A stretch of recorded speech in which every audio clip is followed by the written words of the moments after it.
Kevin, I'm sorry I was on your lap. But this is from a 4-year-old. This is early Kevin.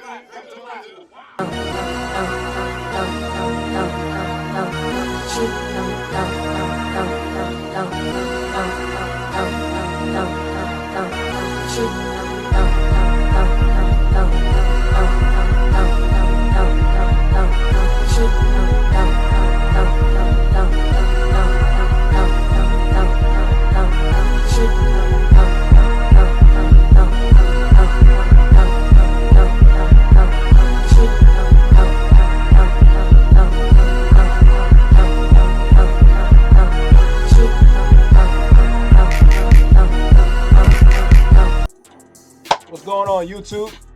All right, man. Breaking news. LeBron James is officially a member of the Philadelphia 76ers. LeBron in Philly.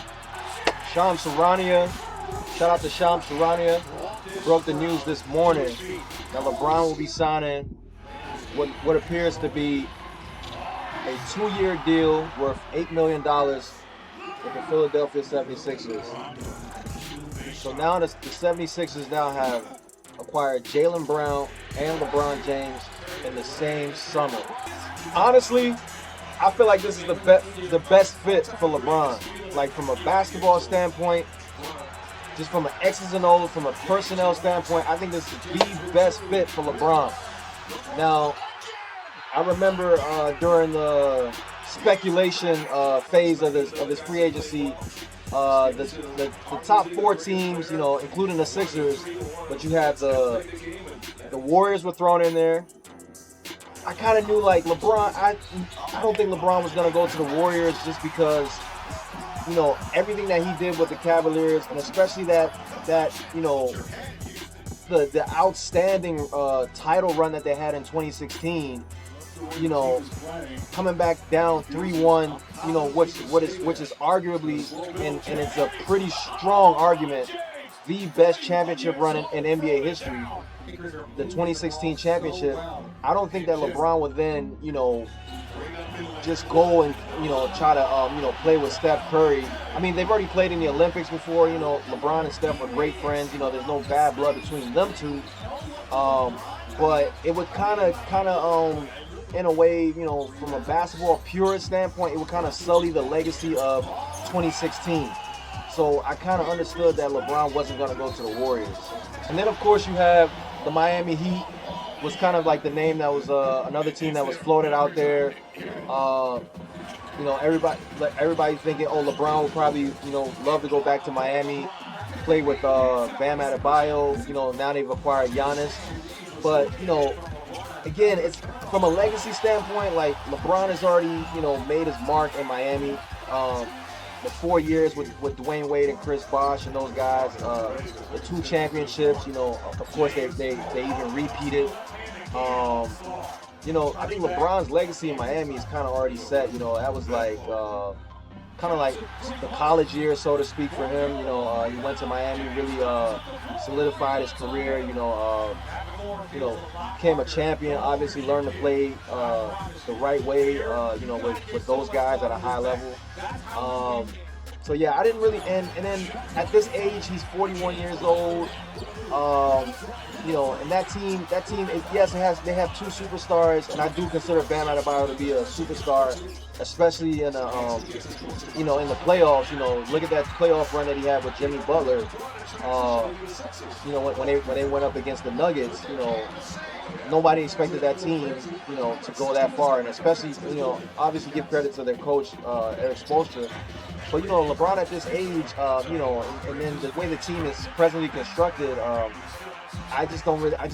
never really saw it as a real option. You know, Norman Powell, you know, he would have been a big name to re-sign with them. You know, the fantastic year that he had last season. You know, them not getting Norman Powell to re-sign, and, you know, a couple more guys, that can really defend. And then you have the Cavaliers, the Cleveland Cavaliers.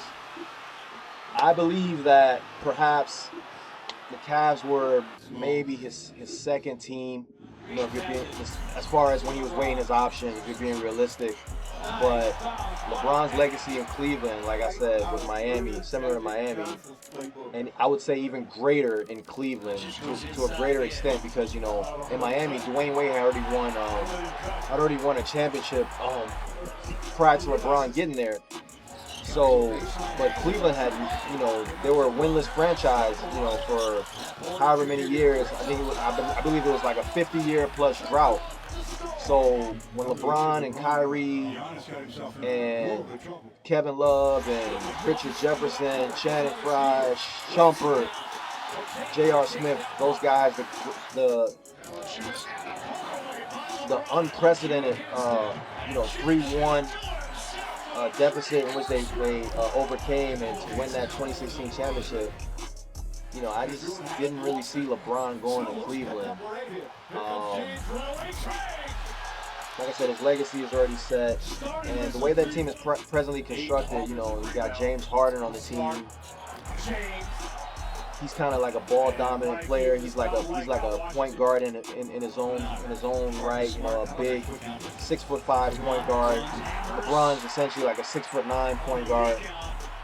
I just didn't really see him going to Cleveland, and that team has bigger issues than people really want to consider. If you're a basketball fan, not just a casual, but just a real basketball fan, and you watch the way how that team struggled to even beat the Detroit Pistons, a team that they have way more talent than, in my opinion, and just get swept by the Knicks, and I just didn't really see him going there. Just LeBron being the basketball savant that he is, the basketball, mastermind and purist that he is, I just didn't really see that as an option either. Just from that standpoint as well. And now, of course, drum roll, we have the 76ers, his final landing spot, his final, what's most likely going to be his final free agency decision number 2, last ride, whatever you want to call it. Look at this team right here, man. Like, you have LeBron James, Joel Embiid, Tyrese Maxey, Jaylen Brown, and the young bull VJ Edgecombe. Like, look at this roster. I mean, this is like a 2K my team roster or something like that. I mean, it's just a beautiful roster, man. Just full of talented guys, man. Guys that that just know how to get their own buckets, know how to defend. A lot of people forget that Joel Embiid has been in Defensive Player of the Year, conversations, throughout his career. When he wants to, obviously when he's motivated. Jaylen Brown, lockdown defender. You know, so the main concern for this team, obviously, I would say, lies in the health of their former superstar. I would say that now they have 3 superstars, but the former number 1 guy, the process himself, I would say Joel Embiid is the only concern I have for this team.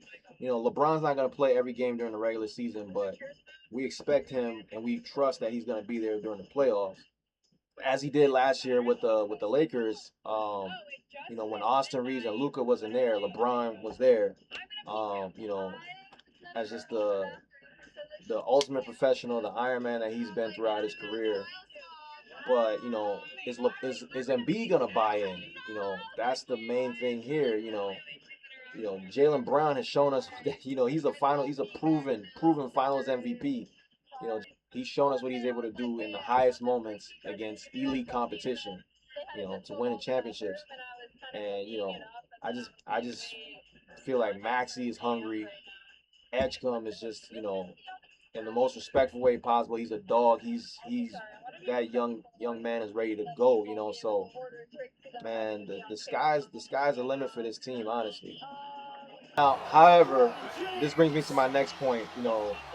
Why I feel as if LeBron ultimately one of the biggest reasons he decided to go to Philly. LeBron's leadership. LeBron James is the ultimate leader. LeBron's pedigree. LeBron's work ethic. LeBron's workout regimen is the reason why I don't really, as long as Embiid is bought in, and I strongly feel as if he's going to be bought in, you know. What the organization has done for him as their, you know, marquee superstar, the guy that they drafted, you know, from Philly, has done everything they've tried every which way possible to put a team around Joel Embiid. You know, Ben Simmons, obviously, you know, that didn't work out, but they on in his career, he was everyone projected him to be just a superstar talent, a big 6'10", you know, point guard who could just defend all 5 positions on the court. You know, and he had the Magic Johnson passes and whatnot. So, and then you have the other year when they went out and got James Harden to play with Embiid. And, you know, mind you, it wasn't Houston Rockets James Harden, but, you know, he was still James Harden. He was still that guy, and he was much younger than he is right now. And, you know, that didn't work out as well. So, I mean, the organization has done everything to put a team around Embiid and try to, you know, to give a championship to the city. If these injuries that Embiid is always facing is due to maybe something that, you know, he's doing off the court, you know, who better to assist him with that than the Iron Man, you know, the ultimate Iron Man, the ultimate guy availability, as far as availability, than LeBron James. So I just think the decision, it just clicks on so many levels, it checks off so many boxes, and, you know, I'm excited for this team. Yo, let me know in the comments. Get in the comments. Let me know what you think. Please like the video. Drop a sub. Very much appreciate that. And yeah, drop a comment. Let me know what y'all think about this decision, man. Like, you think this team has a shot?